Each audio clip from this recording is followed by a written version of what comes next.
حمد و صلات کے بعد معزز محتشم عالی مرتبت سامعین، خواتین و حضرات، السلام علیکم ورحمۃ اللہ وبرکاتہ۔ 27ویں شب ہے رمضان المبارک کی۔ اللہ نے زندگی میں ایک بار پھر عطا کی۔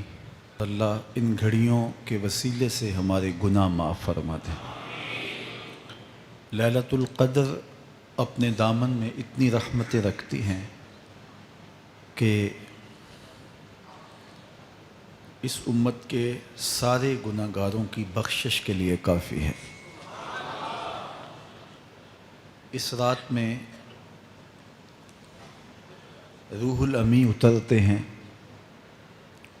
فرشتوں کے جلو میں، جھرمٹ میں، اور اہل ایمان جو قیام میں ہوتے ہیں، قعود میں ہوتے ہیں، ذکر الہی میں ہوتے ہیں، ان سے مصافحہ کرتے ہیں۔ یہ رات کون سی ہے؟ ترکی خیمے میں چٹائی ایک سمت کر کے سر انور حضور نے باہر نکالا اور فرمایا کہ لیلۃ القدر کو آخری عشرے میں تلاش کرو۔ اور ایک روایت کے لفظ یہ ہیں کہ آخری عشرے کی تاک راتوں میں تلاش کرو۔ وہ تاک رات کون سی ہے؟ اس کو مخفی رکھا گیا۔ حضرت ابی بن کعب رضی اللہ تعالی عنہ صحابی رسول ہیں، فرماتے ہیں میں قسم کھاتا ہوں کہ وہ رات 27ویں شب ہے۔ حضرت بایزید بسطامی علیہ رحمہ فرماتے ہیں مجھے زندگی میں یہ رات 2 بار ملی ہے اور دونوں بار 27ویں شب ہی تھی۔ تو ہم اللہ کی بارگاہ میں امید کا دامن پھیلائے ہیں کہ یہی شب ہو اور اس کے دامن سے پھوٹتی ضیائیں ہمارے اندر کے اندھیروں کو ختم کرنے کا ذریعہ بنے۔ مجھے آپ کو اپنے معاد کی، آخرت کی فکر کرنی چاہیے۔ یہ راتیں آتی ہیں اور چلی جاتی ہیں، اور ایک وقت آئے گا کہ یہ راتیں آئیں گی اور ہم نہیں ہوں گے۔ کتنے لوگ ایسے ہیں جو پچھلے سال تھے لیکن آج نہیں ہیں، ان سے گزشتہ سالوں میں تھے، آج نہیں ہیں۔ تو اللہ ہمیں ہر سال یہ رات مبارک کرتا ہے، نصیب ہوتی ہے۔ اللہ آپ کی قسمت میں ایسی بہت ساری راتیں نصیب کرے، لیکن بہرحال ایک وقت ایسا آنے والا ہے کہ یہ راتیں تو آئیں گی لیکن ہم موجود نہیں ہوں گے۔ تو یہ جو میسر راتیں ہیں، ان کے دامن سے پھوٹتی ضیائیں ہمیں اپنے اندر سمو لینی چاہیے کہ ہم دنیا پہ نہ بھی ہوں گے تو یہاں سے جو ہم نے نور لیا ہوگا وہ قبر میں بھی چراغاں کرے۔ باطن کی روشنی، اندر کے اجالے اور روح کا چراغاں اس رات کے دامن سے لیا جا سکتا ہے۔ حضور علیہ السلام رمضان المبارک کے آخری عشرے میں کثرت کے ساتھ عبادت کرتے تھے۔ حضرت سیدہ عائشہ رضی اللہ تعالی عنہا فرماتی ہیں کہ حضور کمر بستہ ہو جاتے اور اپنا تہ بند کس کے باندھ لیتے، خود بھی جاگتے اور اہل خانہ کو بھی بیدار رکھتے۔ زندگی میں یہ ساعتیں جو ہمیں مقسوم ہوئی ہیں، یہ سعادت بری ساعتیں ہیں۔ پچھلی امتوں کے حصے میں اس طرح کے لمحات کب آئے ہیں؟ یہ ایک رات 1000 مہینے کی عبادتوں سے افضل، بہتر اور بھاری ہے۔ میرے حضور نے ارشاد فرمایا ایک بندہ صبح سے لے کے ظہر تک مزدوری کرتا ہے، اس کو ایک کی رات دیا جاتا ہے۔ ایک بندہ ظہر سے عصر تک مزدوری کرتا ہے، اس کا وقت تھوڑا ہے، اس کو بھی ایک کی رات دیا جاتا ہے۔ اور ایک شخص عصر سے لے کر مغرب تک مزدوری کرتا ہے، اس کا وقت دونوں سے کم ہے، لیکن اس کو مزدوری 2 قیراط دی جاتی ہے۔ فرمایا پہلی مثال یہود کی ہے، دوسری مثال نصارہ کی ہے، اور تیسری مثال میری امت کی ہے کہ تھوڑے کام پر بھی اجر زیادہ رکھا گیا ہے۔ تو اس امت کو جب اتنا نوازا گیا ہے کہ ایک ایک رات اتنی برکتوں کی حامل عطا ہوئی ہے، تو پھر ہمیں بہت زیادہ کوشش کر کے برکتیں سمیٹ لینی چاہیے۔ ان گھڑیوں کے دامن سے نکلتے اجالے اپنے اندر سمو لینے چاہیے۔ یہ سعادتیں اپنی روح میں جذب کر لینی چاہیے، تاکہ جب ہم اس دنیا سے جائیں تو ہمارے پاس ایک بہت بڑا روشنیوں کا ذخیرہ ہو، جو ہماری قبر میں بھی چراغاں کرے، حشر میں بھی روشنی دے، اور ہمیں کہیں بھی اندھیروں کا سامنا نہ کرنا پڑے، چونکہ روشنیاں تو ہم نے یہاں سے لے کے جانی ہیں۔ تو یہاں سے کتنی روشنیاں لے کے جاتے ہیں، یہ ہماری ہمت ہے، یہ ہماری کوشش ہے۔ اللہ نے تو لوٹ سے لگائی ہے، اس کی رحمتیں مسلسل ہمارے اوپر برس رہی ہیں، اور یہ صدقہ ہے آمنہ کے لال کا، ورنہ ہم اس قابل کہاں تھے۔ تو میں اللہ کی بارگاہ میں آپ سب کے لیے دعا گو ہوں، آپ میرے لیے دعا گو رہیں کہ اس شب نور کی برکتیں ہمیں نصیب ہوں۔ حضور نے ارشاد فرمایا من قام لیلۃ القدر ایمانا و احتسابا غفر له ما تقدم من ذنبہ، جس نے لیلۃ القدر میں قیام کیا ایمان اور محاسبہ نفس کے ساتھ، اللہ اس کے پچھلے سارے گناہ معاف فرما دیتا ہے۔ ام المومنین سیدہ عائشہ رضی اللہ تعالیٰ عنہ فرماتی ہیں کہ میں نے عرض کی اے اللہ کے محبوب صلی اللہ علیہ وسلم، اگر میں لیلۃ القدر کو پا لوں تو مجھے پھر کیا دعا مانگنا چاہیے؟ تو حضور نے ارشاد فرمایا اگر تم لیلۃ القدر پا لو تو یہ دعا مانگو اللہم انک عفو تحب العفو فاعف عنی، اے اللہ تو معاف کرنے والا ہے، معاف کرنے کو پسند کرتا ہے، میرے معاملات سے درگزر فرما۔ تو اللہ تعالیٰ اس رات کی برکتوں سے ہمیں اپنی پناہ میں، امان میں، حفاظتوں کے حصار میں رکھے۔ ہر سال لیلۃ القدر کے موقع پر اور شب برات کے موقع پر دور و نزدیک سے آنے والے سامعین کو کتاب اللہ سے کچھ ضروری مضامین پیش کرنے کی سعادت پاتا ہوں، چونکہ مجھے پتہ ہے کہ یہاں آنے والے لوگ بڑی دور دور سے آتے ہیں اور اپنے محلوں کو، اپنی بستیوں کو، اپنے شہروں کو چھوڑ کے یہاں پہنچتے ہیں، تو ان کا ایک لمحہ بھی ضائع نہ ہو، ان کی ایک ایک ساتھ کی قدر کی جائے، اور ان کو بامقصد باتیں جو ان کی پوری زندگی میں ان کے لیے نفع کا سبب ہوں، ان کو یہاں سے دی جائیں۔ تو قرآن مجید سے بہتر اور کیا پیغام ہو سکتا ہے؟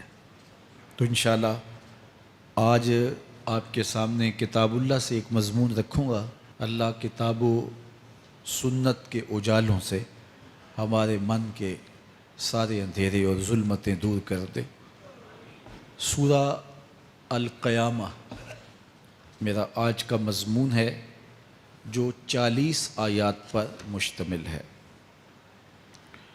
سورۃ القیامہ قیامت کے اس بات اور اس کے ہولناک منظر کی عکاسی پر مشتمل ہے۔ معاد کا یقین ہماری زندگی میں نظم پیدا کرتا ہے۔ اگر کسی قوم کو احتساب کا یقین نہ ہو تو اس کی زندگی بے ربط ہو جاتی ہے، لوٹ مار کا بازار گرم کر لیتا ہے کہ مجھے کون پوچھنے والا ہے۔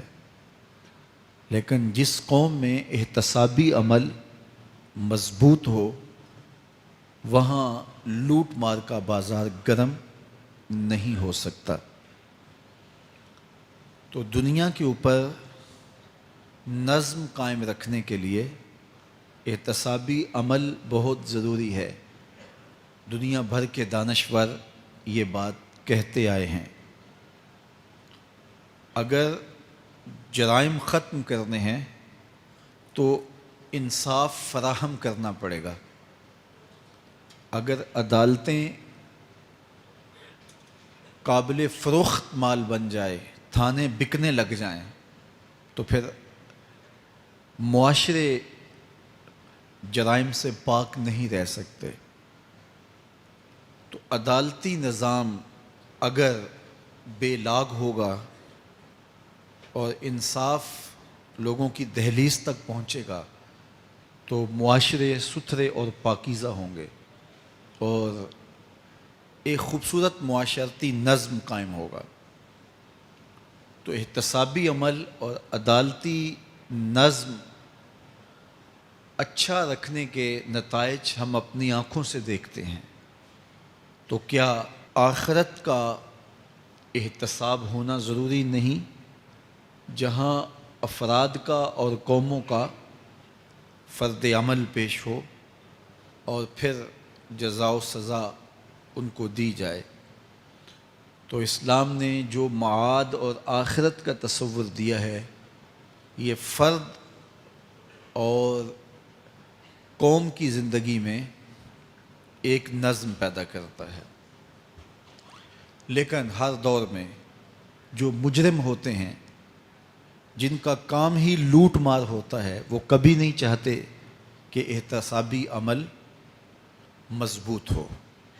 وہ چاہیں گے کہ عدالتیں قابل فروخت جنس بن جائیں، تھانوں کی بولیاں دی جا سکیں اور انصاف کبھی بھی قائم نہ ہو۔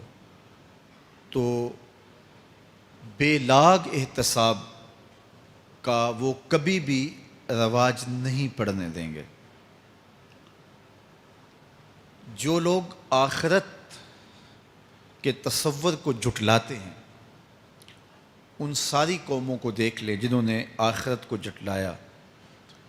وہ قومیں ہیں جو برائی میں لت پت تھیں اور گناہوں بھری زندگی بسر کر رہی تھیں۔ اب ایسی قومیں کبھی پسند نہیں کرتی کہ کوئی آخرت بھی ہو جس کا خوف انہیں گناہوں کی اور بدیوں کی زندگی سے نکالے، کیونکہ وہ اس زندگی سے نکلنا ہی نہیں چاہتے۔ تو آخرت کا وہ ڈٹ کے انکار کرتے۔ قریش مکہ نے بھی آخرت کا ڈٹ کے انکار کیا اور کہا کہ ہم آخرت کو نہیں مانتے، چونکہ اگر وہ آخرت کو مان لیتے ہیں تو پھر زندگی کی تمام تر مکاریاں، دجل و فریب، تلبیسات، لوٹ مار، ظلم و جبر جو کمزوروں پر وہ روا رکھے ہوئے تھے، اس کا جواز باقی نہیں رہتا تھا۔ تو اس لیے انہوں نے اس کا ڈٹ کے انکار کیا۔ قرآن مجید کی جتنی بھی مکی صورتیں ہیں ان میں آخرت کا اثبات کیا گیا ہے اور معاد کو ثابت کرنے کے لیے دلائل دیے گئے ہیں۔ یہ سورہ القیامہ یہ بھی سورت نزول کے اعتبار سے مکی ہے۔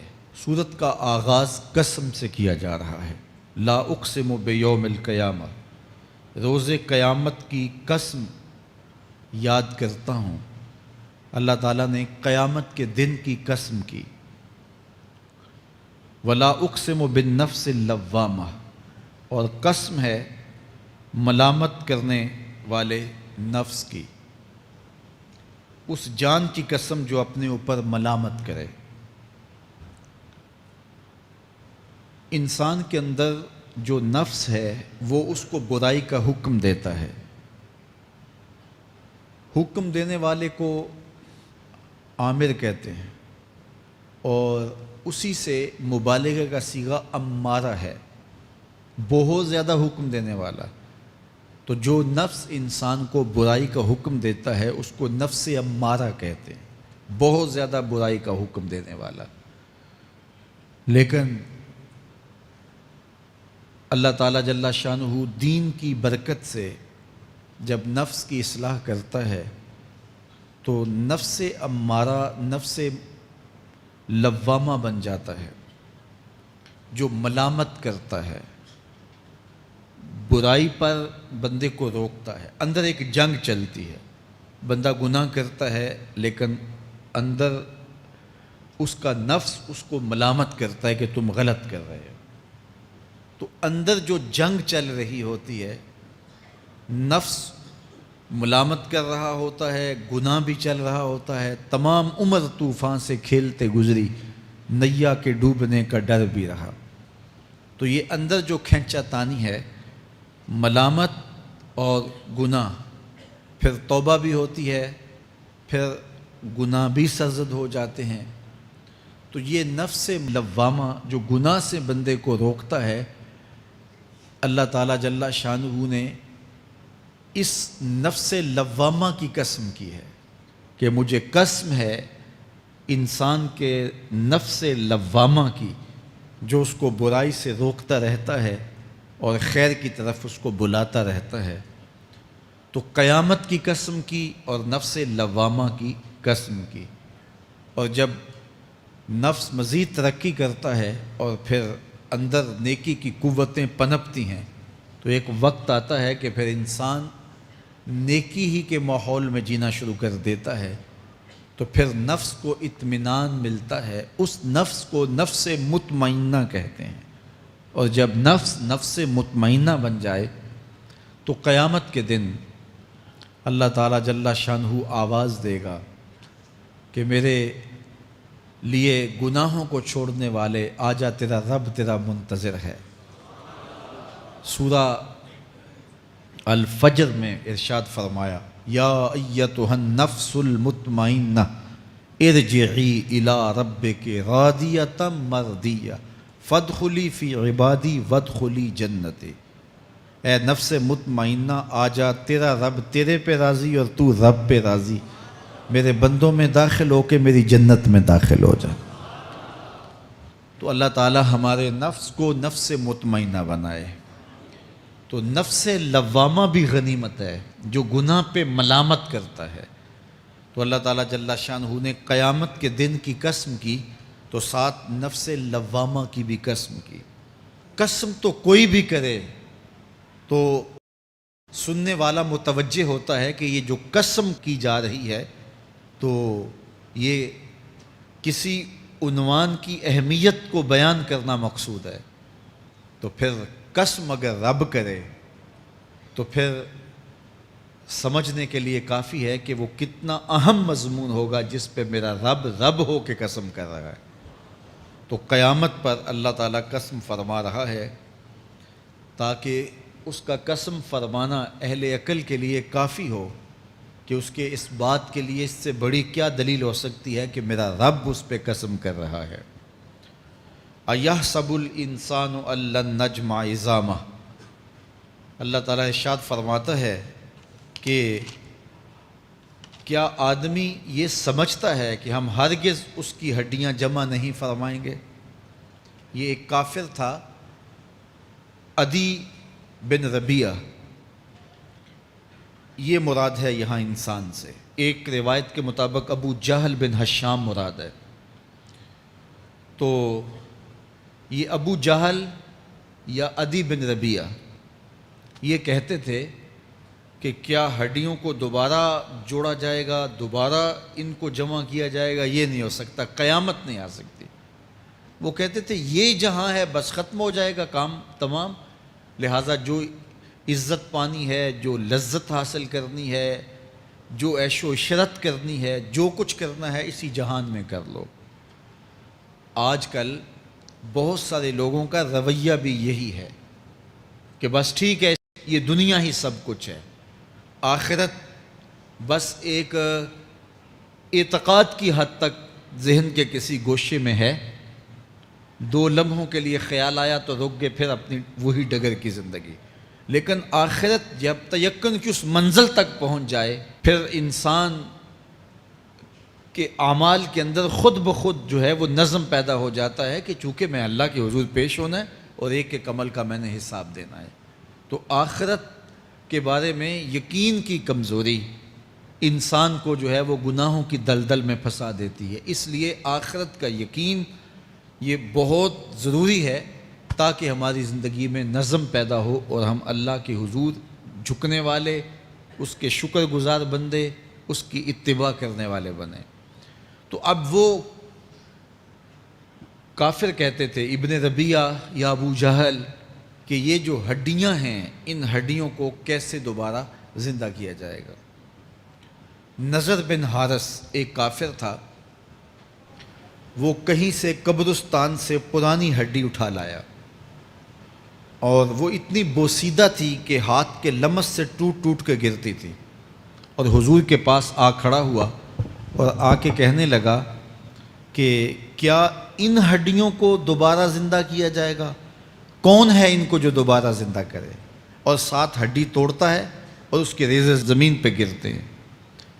تو حضور علیہ السلام نے اللہ کی جانب سے اس کا جواب دیا۔ ذرا قرآن پڑھیے، سورہ یاسین کا آخری رکوع ہے، وَضَرَبَ لَنَا مَثَلًا وَنَسِیَ خَلْقَهُ قَالَ مَن يُحْيِي الْعِظَامَ وَهِيَ رَمِيمٌ۔ اب وہ باتیں کرنے لگ گیا ہے، اس کی زبان بولنے لگی ہے، اب کہاوتیں ہمارے لیے لاتا ہے، اور کیا کہتا ہے؟ مَن يُحْيِي الْعِظَامَ وَهِيَ رَمِيمٌ، ان ہڈیوں کو کون زندہ کرے گا جبکہ اتنی بوسیدہ ہو گئی ہیں۔ تو یہ نضر بن حارث حضور کے سامنے ہڈی لایا تھا اور توڑتا تھا اور کہتا تھا یہ ہڈیاں زندہ ہوں گی، ان ہڈیوں کو دوبارہ اٹھایا جائے گا جو اتنی بوسیدہ ہو گئی ہیں کہ ہاتھوں کا لمس بھی گوارا نہیں کرتی، اس کو دوبارہ زندہ کیا جائے گا، کون زندہ کرے گا؟ جواب سنو، قُلْ يُحْيِيهَا الَّذِي أَنشَأَهَا أَوَّلَ مَرَّةٍ۔ اے محبوب فرما دیجئے اب تو ہڈیاں موجود ہیں، جب ہڈیاں بھی نہیں تھیں تو جس رب نے انسان بنایا ہڈیوں کو جوڑ کے نہیں بنا سکتا۔ اب تو میٹیریل موجود ہے جب میٹیریل بھی موجود نہیں تھا۔ هل أتى على الإنسان حين من الدهر لم يكن شيئا مذكورا، انسان پر وہ وقت بھی آیا ہے جب یہ قابل ذکر چیز ہی نہیں تھا، اس کا نقشہ نہیں تھا، اس کی صورت نہیں تھی، اس کا میٹیریل نہیں تھا، اس کا مادہ نہیں تھا، لیکن جس نے حضرت انسان بنایا، پانی کی بوند سے تخلیق کیا، تو اب کیا وہ ہڈیوں کو جوڑ کر انسان نہیں بنا سکتا؟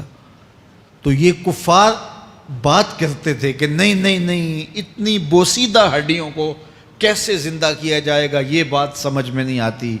پھر ان کے ذرے بکھر گئے، بعض انسانوں کو جانور چیڑ پھاڑ کے کھا گئے، کچھ وہ کھا گئے، کچھ ہڈیاں پڑی رہ گئیں، کچھ ان کی ہڈیاں راکھ بن کے اڑ گئیں۔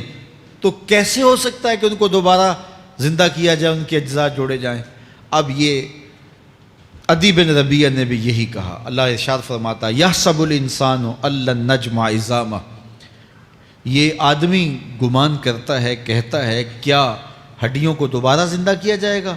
اللہ فرماتا ہے کیوں نہیں، ہم اس بات پہ قادر ہیں کہ اس کے انگلیوں کے پور پور کو دوبارہ کھڑا کر دیں، اور اس کے اجزاء جو بکھرے ہوئے ہیں ان کو ہم اکٹھا کر کے دوبارہ ان کو جوڑ دیں، ہمارے لیے کوئی مشکل نہیں ہے۔ لیکن یہ اس کا خیال ہے کہ ہڈیوں کو کیسے جوڑا جائے گا، لیکن سورہ یاسین میں جو دلیل دی اس پہ کس قدر جو ہے وہ اشش کرنے کو جی چاہتا ہے۔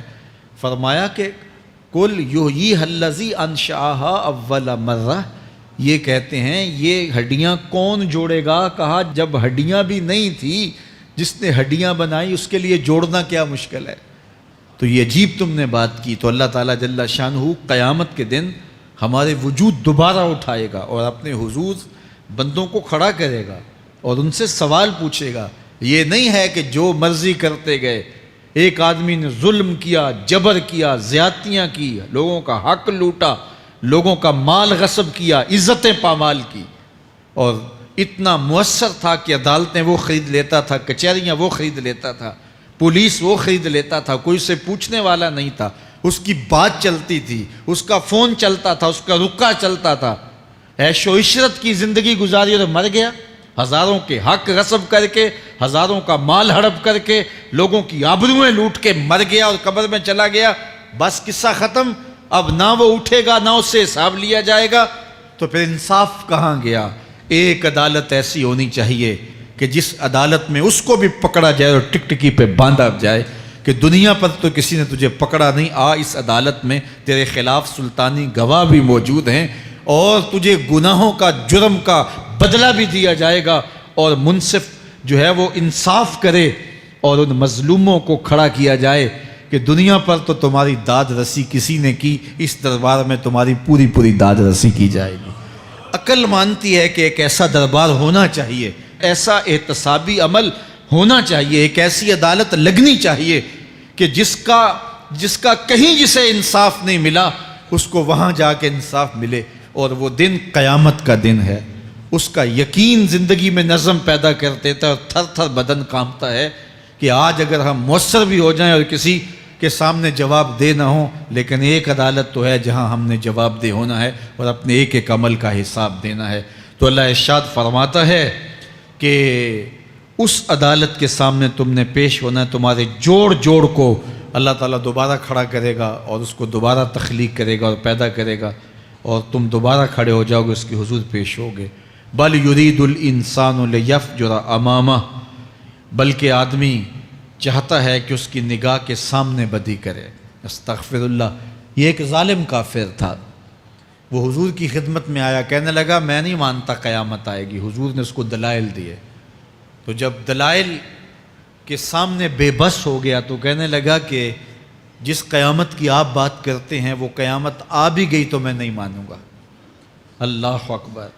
تو وہ انکار کرنے والوں کی انتہا ہوتی ہے، اور ذرا دیکھیے وہ کیا بول رہا ہے، بل یرید الانسان لیفجر امامہ۔ اس کی سرکشی دیکھیے، اس کا تمرد دیکھیے۔ وہ کہتا ہے اچھا اگر قیامت قائم ہوئی تو یہ گناہ، یہ جرم، یہ بدی، یہ بدکاریاں، یہ ظلم جو میں کرتا ہوں، یہ بدکاریاں رب کے سامنے کروں گا۔ کیسی ڈٹائی ہے، مذاق اڑاتا ہے، تمسخر اڑاتا ہے آخرت کا۔ کہتا ہے جو بدیوں کا کاروبار میں نے گرم کیا ہے، جو بدکاریاں میری زندگی کا معمول ہیں، جو دادے عیش دیتا ہوں، جو عزتوں کو پامال کرتا ہوں، جو غریبوں کے پنجے توڑتا ہوں، جو لوگوں کا حق غصب کرتا ہوں، جو برائیاں کرتا ہوں، اگر قیامت قائم بھی ہو گئی تو میں یہ سارے جرم رب کے سامنے کروں گا، پھر وہ مجھے پکڑ کے دکھائے۔ اللہ اکبر۔ یسأل ایان یوم القیامہ۔ پھر پوچھتا ہے اچھا قیامت کب آئے گی؟ یہ تمسخر کے طور پہ پوچھتا ہے، لاؤ نہ قیامت، کب آئے گی قیامت؟ میں جرم رب کے سامنے کرنا چاہتا ہوں۔ اللہ اکبر۔ اب جواب سنیے۔ اب لفظوں کا ترجمہ اس زور سے کیا ہی نہیں جا سکتا جس زور کے لفظ ہیں۔ وہ کہتا ہے قیامت کب آئے گی؟ میں تو یہ جرم رب کے سامنے کرنا چاہتا ہوں، کوئی قیامت نہیں ہے، مذاق اڑاتا ہے۔ قیامت کب آئے گی؟ آواز آئی فَإِذَا بَرِقَ الْبَصَرُ وَخَسَفَ الْقَمَرُ وَجُمِعَ الشَّمْسُ وَالْقَمَرُ۔ جب قیامت آئے گی تو آنکھیں چندھیا جائیں گے، چاند بے نور ہو جائے گا، سورج اور چاند اکٹھے ہو جائیں گے۔ یقول الانسان یومئذ این المفر۔ آج جو کہتا ہے کہاں ہے قیامت، اس دن بھاگتا پھرے گا۔ کوئی پناہ گاہ ہو بتاؤ، کوئی ہے ٹھکانہ چھپنے کا؟ کوئی پناہ گاہ ہے؟ کلا لا وزر۔ آواز آئے گی کوئی ٹھکانہ نہیں ہے، آج کوئی ٹھکانہ نہیں ہے۔ الی ربک یومئذ المستقر۔ اگر ٹھکانہ ہے تو صرف رب کے پاس ہے، انہیں ٹھکانہ ملے گا جو رب کے بندے ہیں اور اس کی دہلیز پہ آنے والے ہیں۔ یُنَبَّأُ الْإِنسَانُ یومئذ بما قدم وأخر۔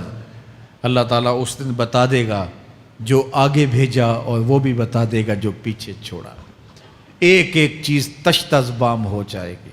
یوم تبلی السرائر فما لہ من قوت ولا ناصر۔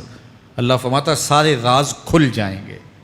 جو بند کمروں میں جرم کیے، دادے عیش دیتا رہا، وہ بھی کھل جائیں گے، اور پھر کوئی طاقت نہیں ہوگی، کوئی زور نہیں ہوگا، کوئی زر نہیں ہوگا جو اس کو بے نقاب ہونے سے بچا سکے۔ اے داور حشر میرا نامہ اعمال نہ پوچھ، اس میں کئی پردہ نشینوں کے بھی نام آتے ہیں۔ تو وہ کتنا سخت دن ہوگا۔ ارشاد فرمایا جائے گا کہ جو آگے بھیجا، جو پیچھے چھوڑا، جو جرم کرتا رہا، جو نیکیاں کی، جو برائیاں کی، سب کچھ تشت ازبام ہو جائے گا۔ بل الانسان علی نفسہ بصیرہ۔ بلکہ آدمی خود اپنے حال پر اچھی طرح خود آگاہ ہے۔ ہم اسے نامہ اعمال کے دفتر دیں گے جہاں سب کچھ لکھا ہوگا۔ قرآن بتاتا جب نامہ اعمال سامنے آئے گا تو وہ بے ساختہ پکار اٹھے گا، ما لہذا الکتاب لا یغادر صغیرۃ ولا کبیرۃ الا احصاها۔ ہائے اس کتاب کو کیا ہوا، اس نے چھوٹی بڑی کوئی بات نہیں چھوڑی، سب کچھ لکھ دیا۔ نامہ اعمال سامنے ہوگے، زمین بولے گی، ہاتھ پاؤں بولیں گے، فرشتے بولیں گے، کرامن کاتبین بتائیں گے یہ کیا کیا جرم کرتا رہا، کیا کیا گناہ کرتا رہا۔ تو اس دن ہر شے سامنے آ جائے گی۔ تو یہ تو ثبوت ہوں گے ہی ہوں گے، لیکن اللہ فرماتا ہے ثبوت تو اپنی جگہ، لیکن بل الانسان علی نفسہ بصیرہ، کیا انسان کو خود نہیں پتا کہ وہ کہاں کھڑا ہے؟ اس کو اپنے جرائم کی فہرست خود یاد ہے، اس کے ضمیر پہ خود اس کا بوجھ موجود ہے۔ اسے یہ نامہ اعمال نہ بتاتے، فرشتے نہ بتاتے، پھر بھی اسے پتا تھا کہ میں کیا ہوں اور کہاں میں نے جرم کیا ہے۔ وَلَوْ أَلْقَى مَعَاذِيرَهُ، اللہ اکبر، اگر اس کے پاس جتنے بہانے ہوں سب لا ڈالے، جب بھی کوئی اس کا بہانہ نہیں سنا جائے گا۔ قیامت کا دن ہوگا، دنیا کے اوپر تو بہانوں سے انسان بچ نکلتا ہے۔ کوئی جھوٹ بول لیا، کوئی جھوٹا گواہ پیش کر دیا، کوئی مکر کر لیا، کوئی رشوت چل گئی، کوئی سفارش کام آ گئی، کوئی بہانہ تراش لیا، بات کو توڑ موڑ کے پیش کر لیا۔ لیکن قیامت کا جب دن ہوگا تو کوئی نہ جھوٹا گواہ چلے گا، نہ رب کی پولیس رشوت لیتی ہے، نہ وہاں انصاف کے خلاف کوئی کام ہوگا، اور نہ ہی کوئی بہانہ چل سکے گا۔ اللہ اکبر۔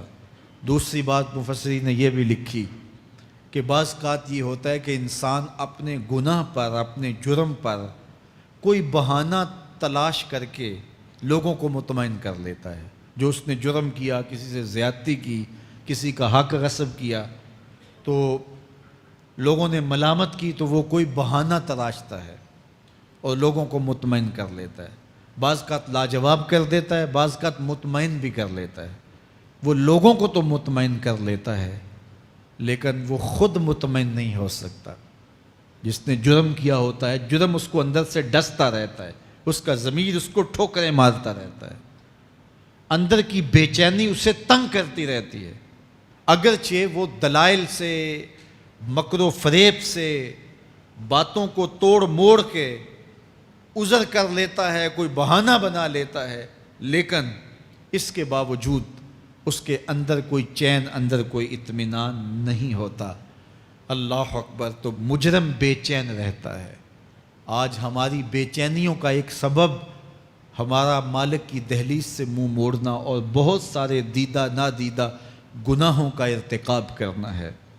جب ہم سے سستیاں ہو جاتی ہیں، کوتاہیاں ہو جاتی ہیں، تو وہ گناہ ہمارا پیچھا نہیں چھوڑتے اور ہمیں بے چین اور مضطرب رکھتے ہیں۔ تو بعض اوقات جو ہے وہ ہم کہتے ہیں کہ پتہ نہیں بے چینی کیا ہے۔ بے چینی گناہوں کی ہے۔ گناہ طبیعت میں بے چینی پیدا کر دیتا ہے، سکون نہیں آنے دیتا۔ اطمینان کی دولت چھن جاتی ہے جب کوئی شخص گناہ کرتا ہے، اور یہ لازمی نہیں ہے کہ وہ کسی کا حق غصب کرے، اس نے کسی کی عزت ہی پامال کی ہو، اس نے کسی کی آبرو پہ حملہ کیا ہو۔ اگر نماز چھوڑی ہے تو بے چینی یہ بھی کم نہیں ہے، یہ رب کی نافرمانی ہے۔ اگر اس کی نظر بھٹکی ہے تو یہ بھی کم بے چینی نہیں دیتی۔ اگر اس کا خیال بہکا ہے، اس نے زبان سے کسی کو دکھ دیا ہے، اس نے کسی کے لیے سب و شتم کا انداز اختیار کیا ہے، گالی گلوچ کا رنگ اختیار کیا ہے، تو پھر کیا ہوا کہ یہ بے چینی اندر کو توڑتی رہتی ہے۔ انسان چلتا پھرتا ہے لیکن اسے طمانینت نہیں ملتی، اسے سکون نہیں ملتا۔ سکون کب ملے گا؟ سکون تب ملتا ہے جب کسی سے زیادتی کی ہو تو اس سے جا کے معافی مانگ لی جائے، اور اس لجاجت کے ساتھ معافی مانگی جائے کہ وہ مجبور ہو جائے معاف کرنے پہ، تو پھر اندر طمانینت اتر جاتی ہے۔ اگر رب کی نافرمانیاں کی ہیں تو لیلۃ القدر کے دامن میں اس سے معافی مانگ لو، اتنی لجاجت سے معافی مانگو، اس قدر رو کے معافی مانگو، ترلے منت پہ اتر آؤ، ہاتھ جوڑو، آنسو بہاؤ، چیخو، چلاؤ، رو، اس کی دہلیز سے لپٹ جاؤ، اس سے اپنے گناہوں کی معذرت کرو. جب مالک نے معاف کر دیا اندر کی ساری بے چینیاں مٹ جائیں گی, دل کو قرار مل جائے گا, دل کو تسکین نصیب ہوگی. تسکین اس کی دہلیز سے تمہیں ملے گی. یہ اندر سے پھوٹتی ہے, باہر سے نہیں آتی ہے. تسکین کے قافلے اندر ہی اترتے ہیں, اندر سے اس کے سوتے پھوٹتے ہیں, اس کے چشمے پھوٹتے ہیں. ہم باہر سے ڈھونڈتے ہیں, باہر سے تسکین نہیں ملتی, یہ اندر سے آئے گی. اس لیے اس دل کے اوپر لگے ہوئے میل کچیل کو, غلاظت کو دور کر لو اور کھرچ دو دل کے اوپر پڑے ہوئے جتنے بھی زنگ ہیں. تو پھر نتیجہ کیا ہوگا؟ دل ستھرا ہوگا, مصفہ ہوگا, مزکہ ہوگا. تو پھر دل پر نور ہوگا. تو پھر آپ کو زندگی گزارنے کا لطف اور سرور اور مزہ آنے لگ جائے گا. تو انسان جب دلیلیں تراشتا ہے اس سے ایک بعض اوقات اپنے آپ کو بھی مطمئن کرنے کی کوشش کرتا ہے, اوروں کو بھی مطمئن کر لیتا ہے, لیکن حقیقت میں اطمینان نہیں ہوتا, وہ بے چینی ہوتی ہے. تو اللہ تعالیٰ جل شانہ اس کہانی کو بیان کرتے ہوئے ایک اور مضمون کو بیان کیا, اور یہ بالکل درمیان میں جملہ معترضہ کے طور پہ جو ہے وہ نظر آ رہا ہے کہ بات تو چل رہی ہے, تو اچانک اللہ اپنے محبوب سے مخاطبہ فرماتا ہے اور کیا ارشاد کرتا ہے؟ لا تحرک بہ لسانک لتعجل بہ. تو یہ اچانک بات کیوں آ گئی؟ اصل بات یہ تھی کہ جب وحی نازل ہوتی تو آقا کریم علیہ السلام ہمہ تن گوش ہو کے اس وحی کو سنتے, پھر اس کو محفوظ کرنے کی فکر ہوتی کہ جو میں نے سنا ہے وہ اچھی طرح مجھے یاد ہو جائے. اور پھر آقا کریم علیہ السلام کی تیسری فکر یہ ہوتی کہ اس کے جو معارف ہیں, اسرار ہیں, اور اس کے جو ثمرات ہیں, اس کی جو تفصیلات اور نکلنے والے اس کے نتائج ہیں, وہ بھی اچھی طرح جو ہے وہ میں سمجھ پاؤں. تو یہ تین مشقتیں بیک وقت حضور گوارا کر رہے ہوتے. اب قیامت کا ہولناک منظر جو پیش کیا گیا, اور پھر انسان جب اپنے رب کی نافرمانی کرتا ہے تو جو اس کا حال ہوتا ہے, تو یہ سارے مضامین کو اللہ کے محبوب سن رہے تھے. حضور کے قلب اطہر پر گرانی آئی, اور میرے رب کو کیسے گوارا تھا. جو حضور سن رہے تھے جلدی جلدی اس کو زبان پہ لانا چاہ رہے تھے تاکہ وہ اچھی طرح ازبر ہو جائے, لیکن اللہ نے محبوب کی اس مشقت کو دیکھا تو فرمایا لا تحرک بہ لسانک لتعجل بہ. محبوب آپ اپنی زبان کو جنبش نہ دیں, آپ جلدی کرتے ہیں تاکہ وہ جو میں نے سنا ہے وہ میری زبان پہ آ جائے. ان علینا جمعہ و قرآن, یہ ہمارے اوپر ہے, ہم آپ کے دل میں جمع بھی کریں گے. جو آپ کو سکھایا ہے وہ آپ کو یاد بھی رہے گا, وہ آپ بھول نہیں سکیں گے. فَإِذَا قَرَأْنَاهُ فَاتَّبِعْ قُرْآنَهُ, اور جب ہم پڑھ لیں تو پھر اس کے بعد آپ اس کو دہرائیں پڑھیں. ثُمَّ إِنَّ عَلَيْنَا بَيَانًا, پھر اس کی تفصیل بھی ہمارے ذمہ ہے, اس کا بیان بھی ہمارے ذمہ ہے. اس سے وہ لوگ جو حجیت حدیث کا انکار کرتے ہیں اور پھر وہ کہتے ہیں کہ نہیں بس قرآن مجید کی آیات ہی ہیں, اس کے علاوہ اور کچھ نہیں ہے, وہ من اللہ نہیں ہے, تو یہاں غور کرنا ہے. ثم ان علینا بیانہ فرمایا گیا, پھر ہمارے اوپر ہے اس کا بیان جو آپ کو ہم القاء کریں. اور آقا کریم نے فرمایا, سنن نسائی کی روایت ہے, انما اوتیت القرآن ومثلہ معہ, مجھے قرآن دیا گیا اور قرآن جتنے اور علوم بھی میرے سینے میں رکھے گئے.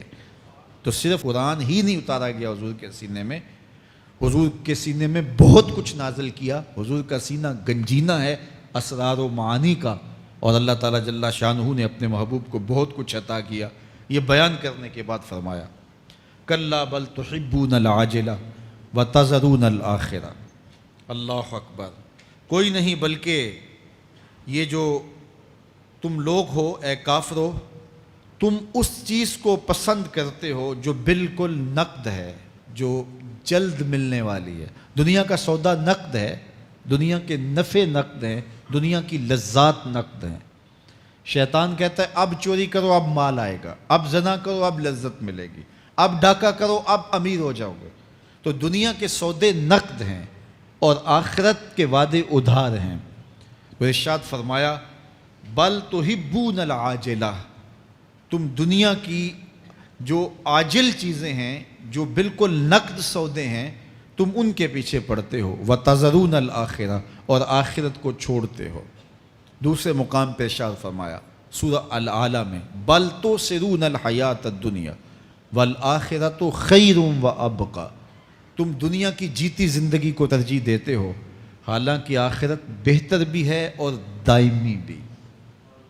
میں آپ کی توجہ چاہوں گا، آخرت بہتر بھی ہے اور دائمی بھی، لیکن تمہاری ترجیح یہ دنیا ہے جس کی آخرت کے مقابلے میں کوئی حیثیت ہی نہیں ہے۔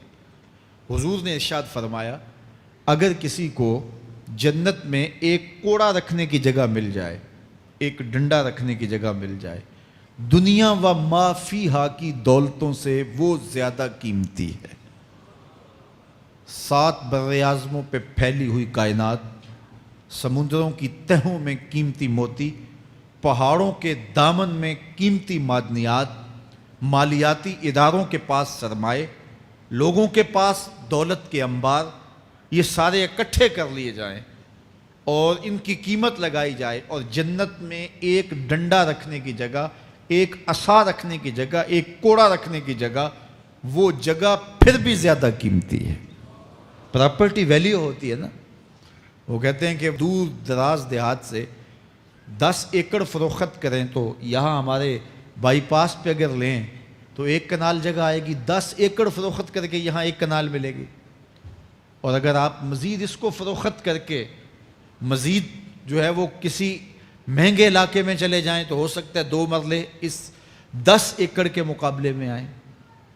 تو اس طرح مختلف جگہوں کی پراپرٹی ویلیو ہوتی ہے۔ اللہ کے محبوب جنت کی پراپرٹی ویلیو بتا رہے ہیں۔ 7 براعظموں پہ پھیلی ہوئی کائنات کو ایک پلڑے میں رکھیں، پوری دنیا کے اندر جو سرمائے ہیں، جو ماضی میں سرمائے لوگوں نے خرچ کر لیے، جو حال میں موجود ہیں، جو آنے والے ادوار میں لوگوں کے پاس آئیں گے، قارون کا خزانہ اور سرمائے سارے اکٹھے کر کے ایک پلڑے میں رکھ دیں، جنت میں ایک عصا رکھنے کی جگہ پھر بھی زیادہ قیمتی ہے۔ تو پھر دنیا کی آخرت کے مقابلے میں قیمت کیا ہوئی؟ دنیا کی جنت کے مقابلے میں ویلیو کیا ہوئی؟ اور جنت میں سب سے کم جگہ کس کو ملے گی؟ جو سب سے آخر میں جائے گا۔ ظاہر ہے سب سے کم جگہ اسی کے پاس ہوگی جو سب سے آخر میں جہنم کے دھکے کھا کھا کے، رگڑے سہ سہ کے پھر آخر میں جنت میں جائے گا۔ سب سے تھوڑی جگہ اس کے پاس ہوگی۔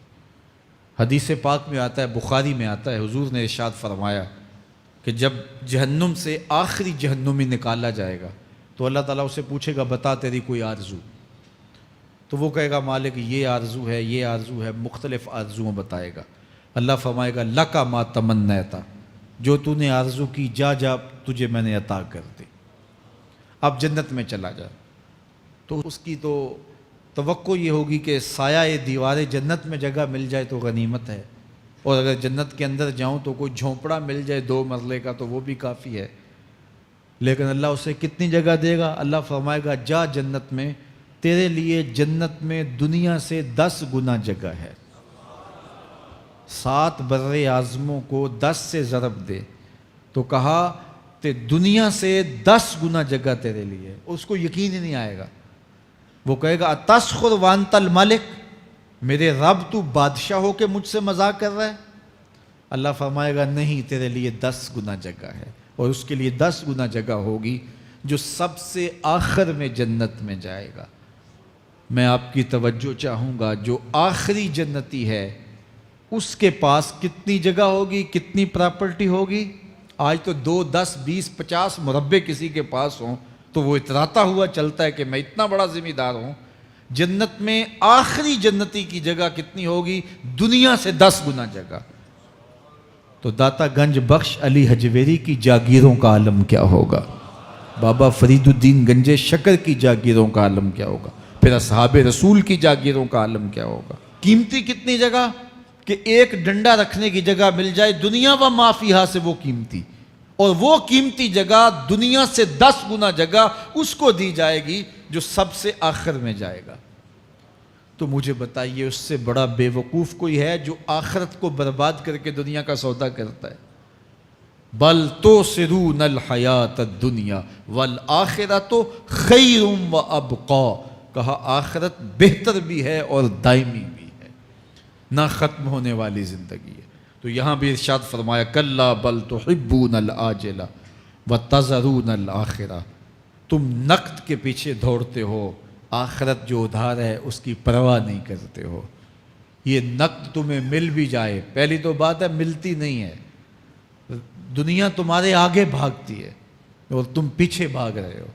کچھ حصہ تمہیں مل بھی گیا تو وہ کتنے سالوں کے لیے؟ 60 سال 70 سال، یہ تو بڑی لمبی زندگی ہیں۔ ہمارے ہاں 45 سال ایوریج نکالی گئی ہے۔ 60 سال بھی کوئی جی لے، 70 سال بھی کوئی جی لے، کیا حیثیت ہے آخرت کے مقابلے میں؟ آخرت کا ایک دن یوم حشر قرآن بتاتا ہے 50,000 سال کا ہوگا۔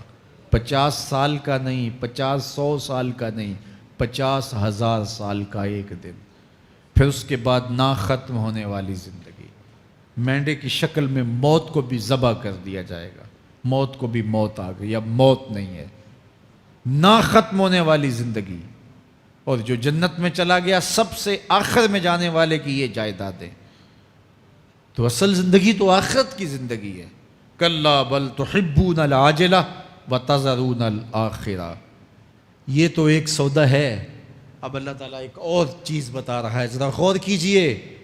دنیا کی محبت دل میں ایسی پیدا ہو گئی کہ ہمیں سال کے بعد ماہ سیام میں مسجد میں آنا نصیب ہوتا ہے، اور ہم اپنی ہی دنیا میں مگن ہیں کہ یہی دنیا سب کچھ ہے۔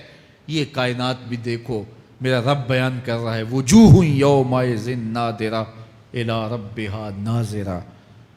وہ دن جب آئے گا تو جب بندے اس کے حضور حاضر ہوں گے، جنہوں نے اپنی زندگی حزم و احتیاط سے گزاری ہوگی، رب کی اتباع میں، فرما برداری میں، اس کے حکموں کو پورے کرتے بسر کی ہوگی، پھر ان کو صلہ کیا ہوگا؟ اللہ فرمایا کچھ چہرے ہوں گے جو تر و تازہ ہوں گے، کھل کے گلاب ہو جائیں گے، چہرے منور اور تابہ ہوں گے۔ یہ اتنے کھلے کیوں ہوں گے؟ چہرے گلاب کیوں ہوں گے؟ الی ربہا ناظرہ، اس لیے کہ رب کا دیدار نصیب ہوگا۔ رب کا دیدار نصیب ہوگا تو چہرے کھل جائیں گے اور چہرے شگفتہ ہو جائیں گے، چہرے تر و تازہ ہو جائیں گے۔ یار کوئی پرانا دوست مل جائے اور آپ سخت صدمے کے ماحول میں ہوں تو اچانک اسے دیکھ لیں تو آپ کا چہرہ کھل جاتا ہے اور آپ کا چہرہ گلاب بن جاتا ہے، تو پھر کیا منظر ہوگا؟ دنیا کے تھکے ہوئے لوگ، جنگوں کے ستائے ہوئے لوگ، بدر، احد، حنین اور کربلا کی سختیاں گوارا کیے ہوئے لوگ، تہجد کے اندر لمبا قیام کر کے راتوں کی تنہائیوں کے تھکے ہوئے لوگ، حلال کھایا حرام نہیں کھایا اور دنیا سے پیچھے رہ گئے، دنیا آگے چلی گئی اور یہ حلال کی تلاش میں بظاہر پیچھے رہ گئے۔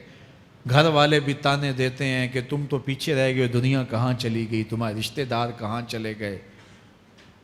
تانے اور تانوں تشنیع کے برستے تیر سہے ساری زندگی گزار دی۔ دکھوں کے مارے ہوئے یہ شخص جب قیامت کے دن اپنے رب کے حضور جائیں گے تو اللہ رخ انور سے نقاب ہٹا دے گا۔ پھر کیا ہوگا؟ اللہ کا دیدار ہوگا تو یہ چہرے کھل جائیں گے، ساری تھکن اتر جائے گی، جنم جنم کی ساری تھکن اتر جائے گی اور چہرے شگفتہ گلاب بن جائیں گے۔ اللہ فرمائے گا دیکھو ان کے چہرے کیسے کھلے ہوئے، وجوہ یومئذ ناظرہ الی ربہا ناظرہ۔ یہ تو خوش نصیب لوگوں کے چہرے ہیں۔ ووجوہ یومئذ باسرہ، اور پھر اس دن کچھ منہ بگڑے ہوئے ہوں گے۔ کیسے بگڑے ہوں گے؟ پاؤں میں درد ہو تو چہرے پر بگاڑ ہوتا ہے، پیٹ میں درد ہو تو چہرہ اچھا دکھائی نہیں دیتا، کان میں درد ہو، آنکھ میں درد ہو، سر میں درد ہو تو چہرہ بگڑ جاتا ہے۔ اور ان کے چہرے اتنے بگڑے ہوں گے، کوئی آنے والا خوف طاری ہو تو چہرے بگڑ جاتے ہیں۔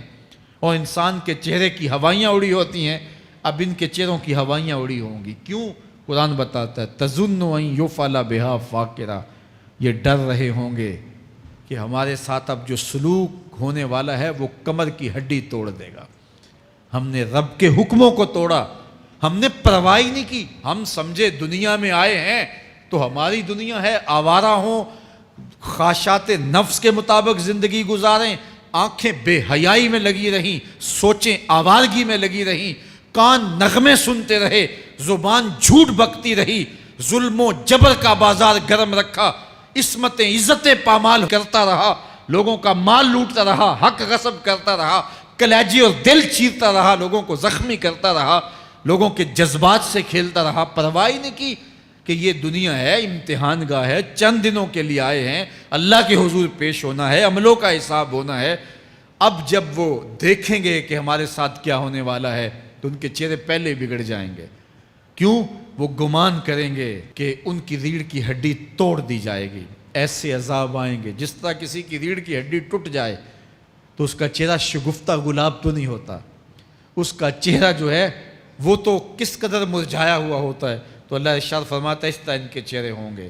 ابھی عذاب آیا نہیں ہے لیکن چہرے پہلے اترے ہوئے ہوں گے، اور جب عذاب کی بھٹی میں ڈالے جائیں گے، اللہ اکبر، اور وہ سخت عذاب، حضور نے جبریل امین سے پوچھا مجھے جہنم کے عذابوں کا ذکر سناؤ۔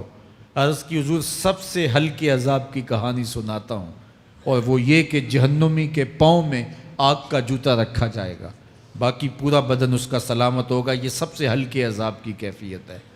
اب پاؤں میں آگ کا جوتا ہوگا، حدت، گرمی، شدت اتنی ہوگی کہ دماغ پگھل کے ناک اور کانوں کے راستے سے باہر آ جائے گا۔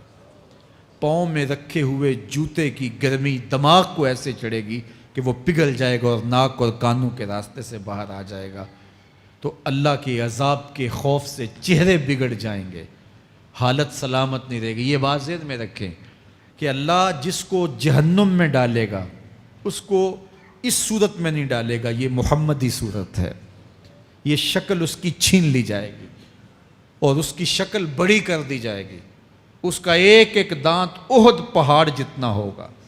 احد پہاڑ کا پھیلاؤ 15 کلومیٹر پہ ہے، 15 کلومیٹر کا ایک دانت، اور 32 دانت کتنے ہوں گے تو منہ کتنا بڑا ہوگا۔ اس کو اتنا بڑا اس لیے کیا جائے گا تاکہ وہ عذاب کی تکلیف زیادہ سہے۔ 70 گز موٹی کھال ہوگی، اور کھال جل جائے گی تو اللہ قرآن میں فرماتا ہے ہم نئی کھال دے دیں گے تاکہ عذاب کی تکلیف اس کو گوارا کرنی پڑے۔ پھر چیخے گا، چلائے گا، ہائے مجھے پانی دو، پانی دو، پیاس کی شدت ہے۔ 70 سال تک تو اس کی کوئی آواز ہی نہیں سنے گا۔ 70 سال کے بعد داروغہ جہنم چیخ کر کہے گا کیا مانگتا ہے؟ وہ بولے گا مجھے پانی چاہیے۔ کہا جائے گا تو بے بھی ملتا ہے پانی۔ پھر داروغہ جہنم اسے پانی دے گا، کوکا کولا کی بوتل دے گا یا پیپسی تھما دے گا یا منرل واٹر کی بوتل دے گا؟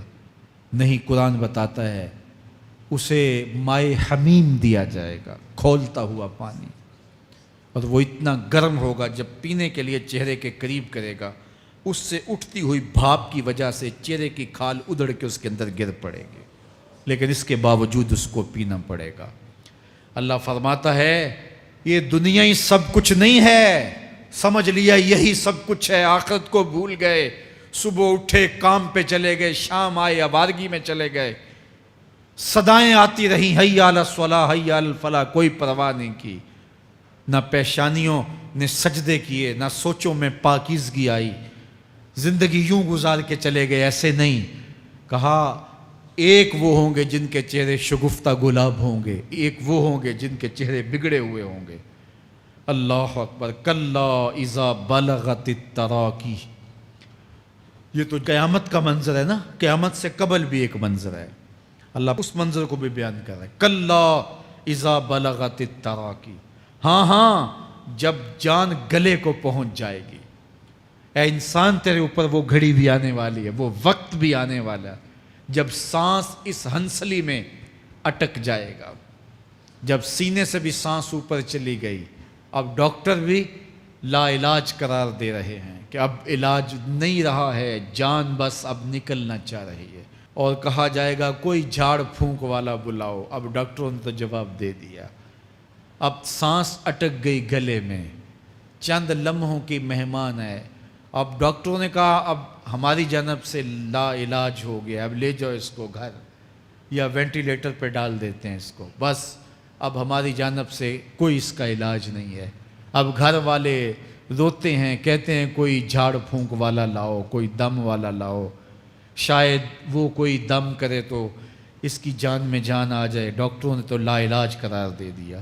وَظَنَّ عَنَّهُ الْفِرَاقُ، اللہ فرماتا ہے یہ تو جھاڑ پھونک والے کو ڈھونڈ رہے ہیں، لیکن جس کی سانس یہاں اٹکی ہے وہ سمجھ گیا ہے اب موت آ گئی ہے، اس کو یقین ہو گیا ہے کہ اب موت کے لمحے آ گئے ہیں، اب میں بچ نہیں پاؤں گا، اب آنکھیں تاڑے لگی ہوئی ہیں۔ وَالْتَفَّتِ السَّاقُ بِالسَّاقِ، پنڈلی پہ پنڈلی چڑھ رہی ہے۔ جب موت آ جاتی ہے تو پھر پنڈلی سے پنڈلی لپٹ جاتی ہے، اس کو پھر جدا کرتے ہیں اور جدا کر کے دونوں انگوٹھے باندھ دیتے ہیں تاکہ پنڈلی کے اوپر پنڈلی نہ چڑھے۔ اللہ وہ منظر بیان کرتا ہے، صاحب یہ وقت آنے والا ہے جب دونوں انگوٹھے باندھ دیے جائیں گے، جب ناک میں روئی ٹھونس دی جائے گی، جب چٹے لباس میں کفن دیا جائے گا، جب غسال کے سامنے بے بس پڑے ہوں گے، وہ چاہے یہ بازو اٹھائے چاہے یہ بازو اٹھائے، گرم پانی ڈالے یا سرد پانی ڈالے، جب بس پڑے ہوئے ہوں گے جو ہے وہ غسل دینے والوں کے، اور ناک میں روئی ہوگی اور دونوں انگوٹھے آپس میں بندھے ہوں گے۔ یہ محل، یہ ماڑی، یہ کوٹھیاں، یہ بنگلے جس کو سویر شام لگ کے حلال حرام کی تمیز کیے بغیر بنایا تھا، غوث اعظم رضی اللہ تعالیٰ عنہ بولے مکان بنا رہا ہے، بسیں گے اور حساب تو جا کے دے گا، اور یہ تو ایک رات بھی تجھے اس گھر کے اندر نہیں رکھیں گے کہ چلو ایک رات مہمان رکھ لیں۔ کہتے ہیں نہیں نہیں، مہمانوں نے بھی جانا ہے تو جلدی کرو، اس کو سپرد کراؤ، وہ تو تیرا لباس بھی پھاڑ کے اتاریں گے، خود غسل دینے کے لیے تیار بھی نہیں ہے، تجھ سے خوف آنے لگا ہے۔ جاندی واری ڈرونا بنے ہوتے، ہاتھ نہ لاندے ڈر دے، جنہ لئی تو پاپ کمائے اج کتھے نہیں تیرے کر دے۔ آج تو وہ تیرے ساتھ تجھے غسل دینے کے لیے آمادہ نہیں ہے۔ وَالْتَفَّتِ السَّاقُ بِالسَّاقِ، جب پنڈلی پہ پنڈلی چڑھنے لگ جائے گی، إِلَىٰ رَبِّكَ يَوْمَئِذٍ الْمَسَاقُ، اس دن تیرے رب کی طرف ہی لوٹ کے جانا ہے۔ فَلَا صَدَّقَ وَلَا صَلَّىٰ، اس نے نہ تو سچ مانا اور نہ نماز پڑھی، وَلَٰكِنْ كَذَّبَ وَتَوَلَّىٰ، ہاں جھٹلایا اور منہ پھیر کے چل پڑا۔ ثُمَّ ذَهَبَ إِلَىٰ أَهْلِهِ يَتَمَطَّىٰ، پھر اپنے گھر کو اکڑتا ہوا چلا۔ اولا لک فاولا ثم اولا لک فاولا، تیری خرابی آ پہنچی، ہاں تیری خرابی آ پہنچی۔ ایحسب الانسان ان یترک سدی، انسان دنیا میں یہ گمان کرتا ہے اس کو سدا چھوڑ دیا جائے گا۔ سدا عربی میں ایسے اونٹ کو کہتے ہیں جس کی مہار کسی کے ہاتھ میں نہ ہو، شترے بے مہار، جہاں مرضی جس گھاٹ سے چاہے پانی پیے، جہاں سے مرضی چارہ لے، تو شترے بے مہار کو کہتے ہیں سدا۔ تو یہ انسان بھی گمان کرتا ہے کہ میں بھی سدا ہوں، مجھے کوئی کیوں پوچھے، میرے جذبات پہ کوئی کیوں قدغن لگائے، مجھے کیوں روکے کوئی۔ بالخصوص جوانی کے ایام کے اندر جوان کو بڑا ہوتا ہے کہ کوئی مجھے کیوں، وہ تو ماں باپ کے کہنے میں بھی نہیں آنا چاہتا، وہ کہتا ہے کیوں مجھے روکتے ہیں، میری جوانی ہے، میرے جذبات ہیں، مجھے آزادی سے جینے دو، کیوں میرے راستے میں رکاوٹ بنتے ہو، میں سدا ہوں۔ اللہ فرماتا ہے نہیں، ایک اونٹ تو سدا ہو سکتا ہے، جس کو میں نے اشرف المخلوقات بنایا ہے اس کو تو سدا نہیں چھوڑوں گا، اس کو تو پابند بناؤں گا حکام کا۔ اب وہ کہتا ہے کہ نہیں نہیں، یہ کیسے دوبارہ اٹھائے جائیں گے؟ اب دوبارہ وہی بات پھر آ گئی، الم یک نطفۃ من منی یمنی، اللہ فرماتا ہے ایک بوند تھی نا، پانی کا ایک قطرہ تھا جو رحم مادر میں رکھا گیا، ثم کان علقہ، پھر وہ پانی کا قطرہ لوتھڑا بنا، فخلق فسوی، پھر اللہ نے اسے پیدا فرمایا اور پھر ٹھیک ہموار کیا، فجعل منہ الزوجین الذکر والانثی، پھر اس سے وہ جوڑ بنائے، کوئی مرد بنایا کوئی عورت بنائی۔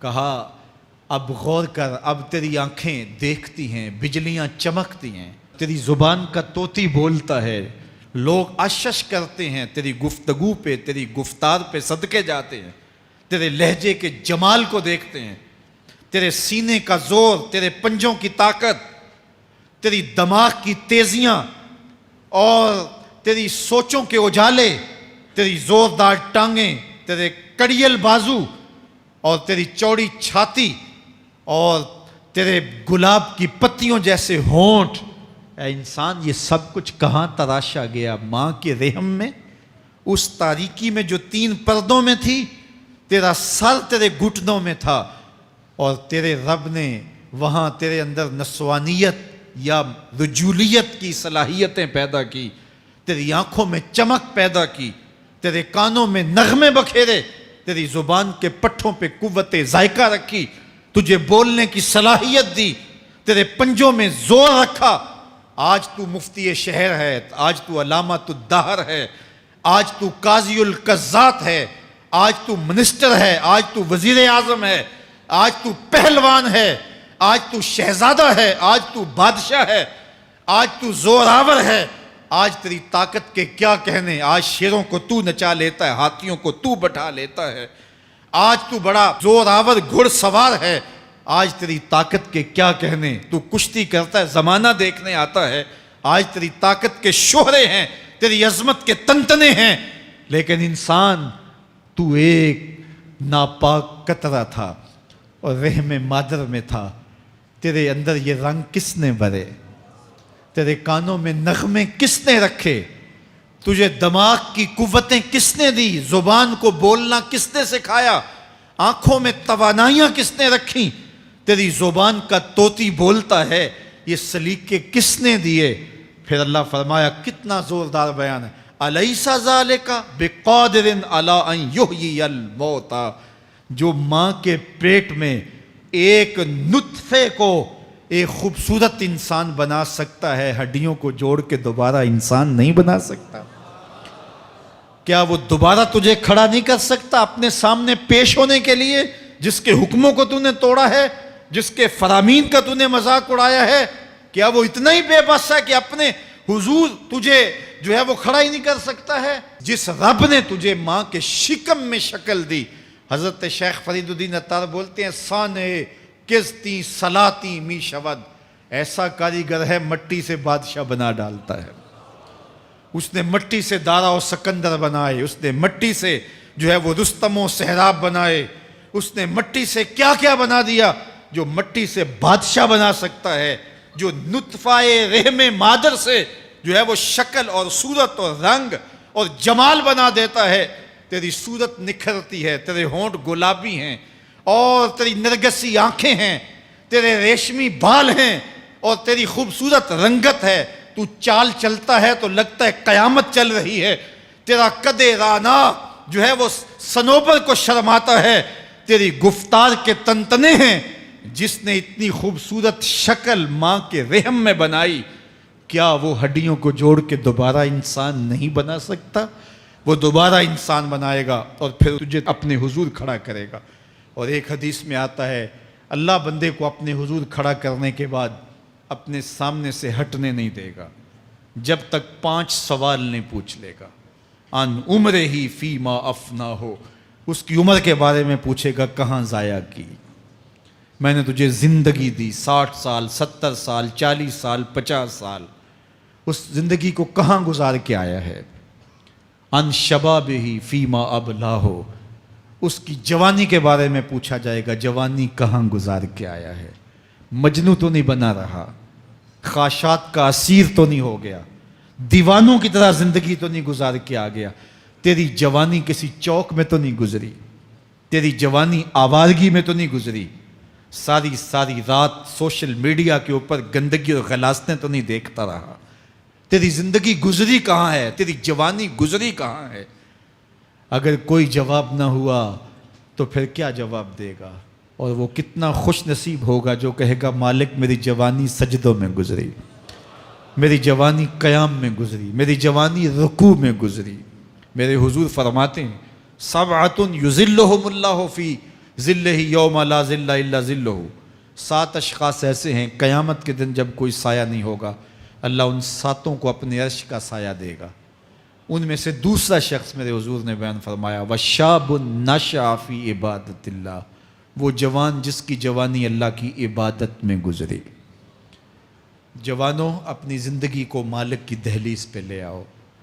جوانی وہی ہے جو مالک کی چوکھٹ پہ گزرے۔ اپنے دل کا تعلق جوڑو، عشق کرنا ہے تو پھر آمنہ کے لال سے کرو، محبت کا رشتہ ان سے جوڑو، تعلق کا ربط ان سے قائم کرو، جوانی کو دین کی راہ پہ ڈالو۔ اللہ اکبر، سنو میرے حضور کا فرمان، انا حبیب اللہ، میں اللہ کا حبیب ہوں۔ پھر فرمایا، الشاب التائب حبیب اللہ، جو جوان جوانی میں توبہ کرے وہ بھی اللہ کا حبیب ہے۔ آؤ اللہ کے حبیب بن جاؤ، اللہ کے حبیب بن جاؤ، اللہ کے حبیب بن جاؤ، اللہ کے محبوب بن جاؤ۔ لیلۃ القدر کی گھڑیاں ہیں، رات کا پچھلا پہر ہے۔ اللہ کے حضور یہ عہد کر کے اٹھو، مالک جو زندگی گزر گئی، آئندہ جوانی کا ایک ایک لمحہ تیرے لیے گزرے گا۔ جیوں گا تو تیرے لیے، مروں گا تو تیرے لیے۔ میری ایک ایک سانس تیرے نام وقف ہوئی، میری زندگی کی ایک ایک ساتھ تیرے نام وقف ہوئی۔ میں اپنا سب کچھ تیرے لیے پیش کرتا ہوں۔ میری زندگی کا مالک بھی تو ہے، میری موت و حیات کا خالق اور مالک بھی تو ہے۔ یہ زندگی تو نے دی، تیری امانت ہے، تیرے حضور ہی پیش کرتا ہوں۔ اور لیلۃ القدر کی گھڑیوں میں اس عزم کے ساتھ گھروں کو لوٹو کہ اللہ میری زندگی کا ایک ایک لمحہ تیرے نام ہوا، آنے والے موسم تیرے نام ہوئے، میری جوانی تیرے نام ہوئی، میرے آنسو تیرے نام ہوئے، میری پیشانی تیرے نام ہوئی، میرے دل کی دھڑکن تیرے نام ہوئی، میری صلاحیتیں تیرے نام ہوئی۔ میری زبان بولے گی تو تیری تسبیح بولے گی، تیرے ذکر کے ترانے پڑے گی، میرے کان سنیں گے تو قرآن کے نغمے سنیں گے، میری آنکھیں دیکھیں گی تو مالک تیری قدرت کی نشانیاں دیکھیں گی، تیرے رسول کا روضہ دیکھیں گی، تیرا کعبہ دیکھیں گی۔ مالک میری زبان سچائی کے نور سے مالا مال ہوگی اور میں ساری زندگی تیرے نام کرتا ہوں۔ اور جب آپ اپنی ساری زندگی اللہ کے نام کر دیں گے تو پھر وہ پوری کائنات تمہارے نام کر دے گا۔ کی محمد سے وفا تو نے تو ہم تیرے ہیں، یہ جہاں چیز ہے کیا لوح و قلم تیرے ہیں۔ اللہ آپ سب کو اپنی پناہ میں، امان میں اور حفاظتوں کے حصار میں رکھے۔